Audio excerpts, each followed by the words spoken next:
கர்ப்பிணி பெண்களை பொறுத்தவரையும் இரத்த சோகை நோய் வந்து ஒரு முக்கியமான ஒரு சேலஞ்சிங்காக இருக்குது. எங்களை மகப்பேறு மருத்துவரை பொறுத்தவரையும் இரத்த சோகையை வந்து கர்ப்பிணி பெண்கள்கிட்ட ட்ரீட் பண்ணுறது, அதை கண்டுபிடிச்சு ட்ரீட் பண்ணுறது அப்படிங்கிறது மிகப்பெரிய ஒரு சேலஞ்ச்.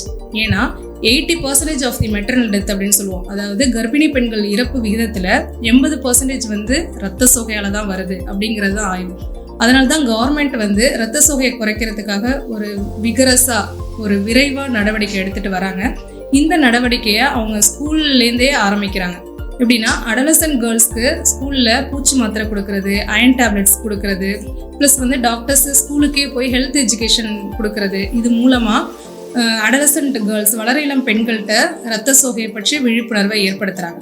கர்ப்பிணி பெண்களுக்கு 10% வந்து இரும்புச்சத்து வந்து நம்ம உடம்புல அதிகமாக தேவைப்படுது. இது எதனால் அப்படின்னா, வளரும் குழந்தை மற்றும் நஞ்சு கொடி மற்றும் அவங்களோட உடம்புலையே 50% பிளட் வால்யூம், அதாவது ரத்தம் வந்து அதிகமாக விரிவடையுது.